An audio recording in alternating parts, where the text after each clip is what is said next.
by statute, by jury instruction, and that sort of thing. So with respect to this motion, I think the ruling is really sort of encompassed within my, for lack of a better term, ruling or instructions about argumentative comments or statements of counsel.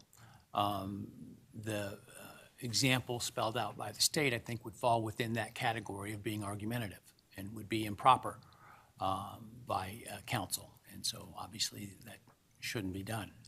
And so they should comport with the language and at the appropriate time and in the appropriate way that is not argumentative to address that issue. And so they are so ordered. All right, let's take up 404.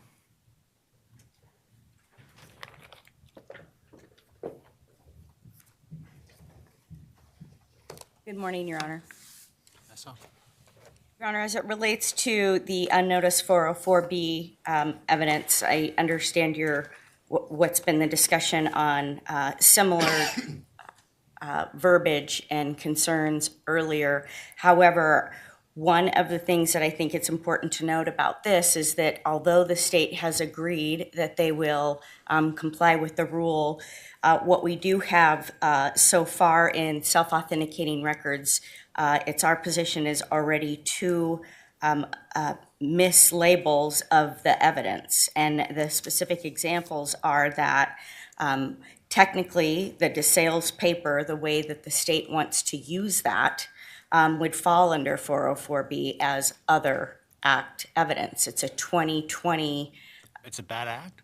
It's the rule says other acts to show knowledge or plan, and so the state has expressed that they plan to use how you that can paper. use it. It's, I'm sorry, I can't hear you. That's how you can use it under 404. The way you can't use it is a prior term of colloquial term is a prior bad act to show that the party acted in conformity with that they have a propensity to commit bad acts. For example, as it relates to the traffic stop, I suppose the concern is, well, he committed a bad act of not wearing a seatbelt or following too closely, and therefore he's likely to commit murder. I mean, that's how the rule works. I'm confused about your statement about the prior academic paper, how that would possibly fall within 404. Well, when in the self-authenticating pleading that the state filed about the DeSales document, they indicated that that shows that he has knowledge of cleaning up a crime scene. So our position is that we don't want to make sure that there's not some sort of in-run. The same example that I will give you has to do with the Amazon records. I don't think that we're reading the rule the same is the concern I have, and so I want to make sure I understand your position. Because what you're saying is the state's trying to use evidence to show the defendant had knowledge of how to sanitize a crime scene effectively. And that's one way that you can use evidence of a prior bad act that might otherwise be concerning in terms of propensity evidence. 404B doesn't exclude evidence of plan, knowledge, intent, et cetera, that's not anchored to a bad act. And so I don't see how 404 relates at all to the DeSales paper. Well, it's our position that the way that the state is putting this in is, in essence, trying to anchor it to a bad act without giving notice of that. Well, I just don't think your understanding of the rules comports with my understanding of the rule. All right, well, I appreciate that we have a misunderstanding of the rule. Nonetheless, that's my position. And another example of that is the Amazon records, where they're claiming that those are self-authenticating relating to purchases.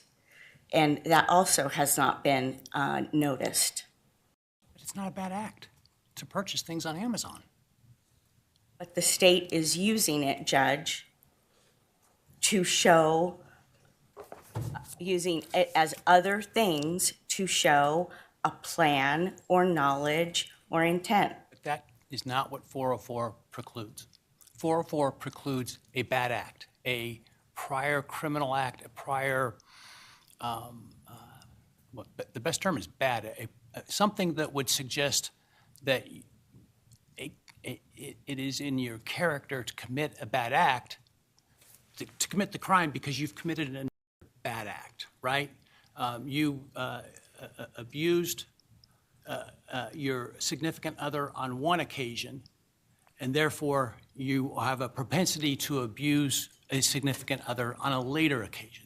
That's 404B. Evidence that somebody has knowledge or has a plan not anchored to a prior bad act isn't covered by 404. It's not precluded by 404. It's our position that the state is trying to do an in-run on that with this evidence. And that's why we raise the issue of 404B, anything that's unnoticed, not coming in as a bad act. One of the ways that we contemplated drafting this motion was because there were simultaneous filings of motions in limine, was to come up with a list of things that we were concerned they may call prior bad acts. But because we didn't know what they would raise, we raised it in this form, which is without notice, they should not be able to argue evidence is a prior bad act or make any attempt at an in-run on that rule.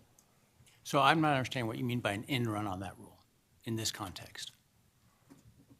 By saying that the argument about the Amazon purchase is that that was prior to November 13th, Correct. 2022, for the purpose of making a plan. And that's the argument that the state will make about that. I mean, I think I understand what you're saying. I just think we're So I think, completely missing Okay. each other's understanding of the rules of evidence. well, I still stand by my position that the state should not be able to in-run that, and I'm hearing the state say that they have no intention of doing that. Well, I'll hear what they intend to do in terms, because I think that your reading of the rule puts requirements on them that doesn't exist under the rules of evidence, but I will listen to their Okay. response. Do you want me to go to the 404B on the video or On keep it the, on the separate? video of the traffic stop. Okay. First of all, there's a pleading that was submitted to the court yesterday, and I have 3 copies of the video marked as Defendant's Exhibit D1 that I'll provide to the court for your review at your convenience. One for the court, one for you, one for Ms. McLaughlin. It occurred to me that it would be much easier for you to determine what you thought about this video if you actually got to see it in full. We don't need to play it in court. You can review that at your convenience. It's not our position that the traffic stop is to a crime that makes someone capable of murder. It's our position that the traffic stop video brings in other acts that the state is trying to end run on. And I want to give you examples. In this video, things that make it more prejudicial than probative are that it provides presence in Moscow. It is at night. It is a visual of the car that is not just the make and model. It is Mr. Kohberger's statement that he doesn't think state seatbelts provide much in the way of safety. Mr. Kohberger's question about why they need his phone number. Mr. Kohberger's question about how the officer reacts when people lie to him about wearing a seatbelt. If the court allows this evidence in, the state has the ability to use this to make many other points beyond identity.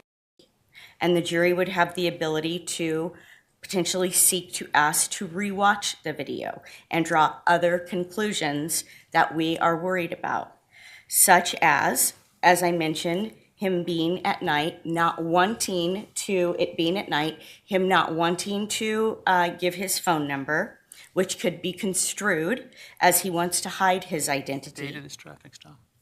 Pardon? Remind me of the date of the traffic stop. It is on August 21st. So it's What year? of 2022. So it's remote. It's Before the murders. yeah, yes, before. It's clear video of the car as opposed to the videos that are used at 1122 King Road. Why is that a problem? Because I think that the state, again, can use this video as an example of where you can see a white sedan clearer than you can see it on 1122 King Road in those videos. Why is that a problem? Because there's an argument, the argument could be made that the cars look similar. Isn't that the whole point of it? Exactly, and so it's different. The point of it being, as I understand it, is to show that the defendant owned a white, well, I can't remember the name, the maker. Hyundai Elantra. Elantra, and that he, as opposed to others, drove that vehicle.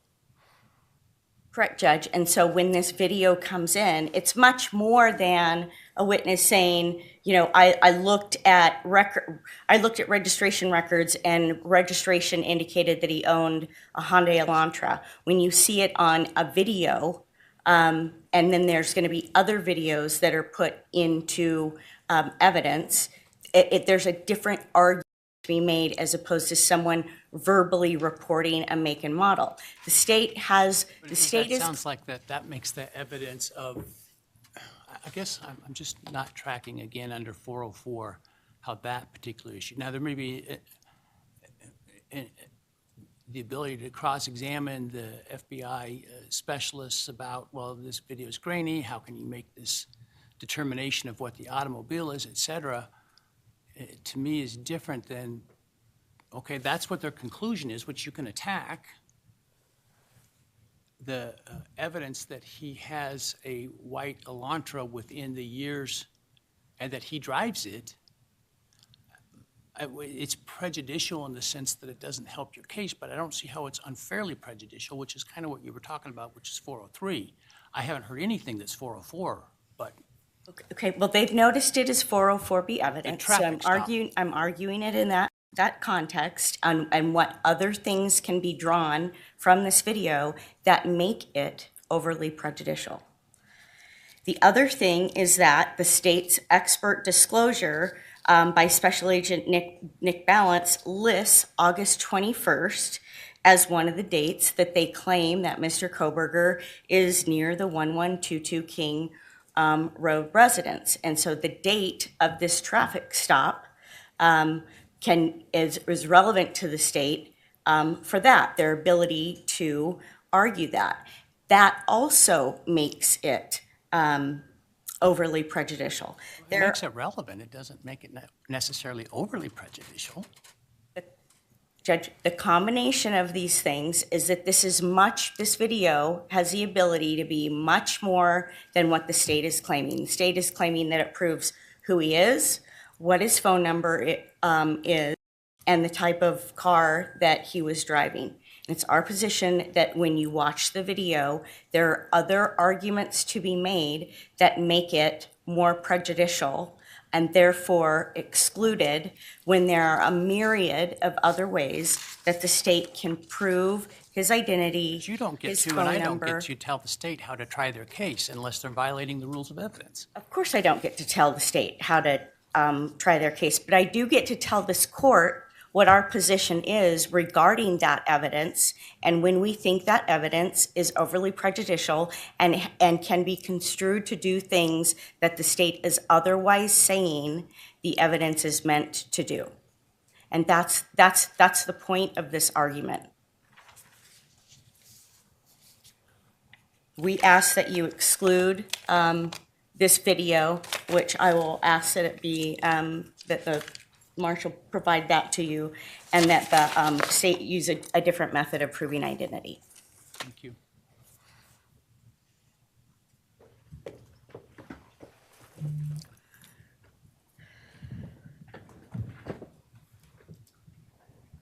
I think after what we just heard, we can cut to the chase.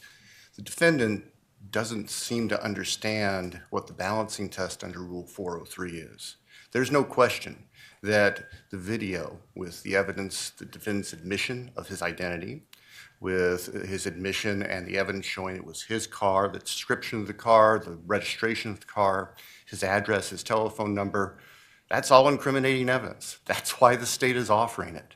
The defendant doesn't like the fact that it's incriminating, but that's not a basis to exclude it. Under Rule 403, in order to exclude relevant evidence such as that, the defendant has to be able to demonstrate court satisfaction that the relevance evidence, that its probative value is substantially outweighed by a danger of unfair prejudice, confusing issues, misleading the jury, undue delay, wasting time, or needlessly presenting cumulative evidence.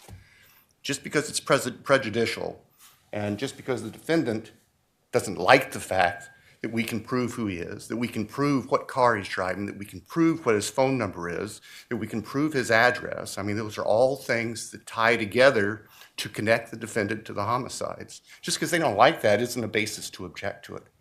And so, Your Honor, we would ask that the court deny the defendant's objection to the admission of this evidence. What about the concern within the video, as I understand it? First you have what is a 404 issue, which is a prior bad act, though one I'm sure everybody probably in this courtroom has committed at one time or another of violating the traffic laws in some way, including by not wearing a seatbelt. And so can you address that part of it, the prior bad act, and how the court should deal with that? And then also I am concerned with the issue raised about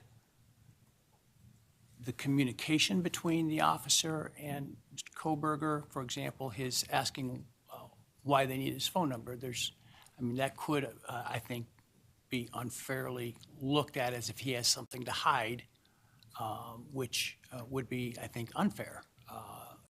So I am concerned about that.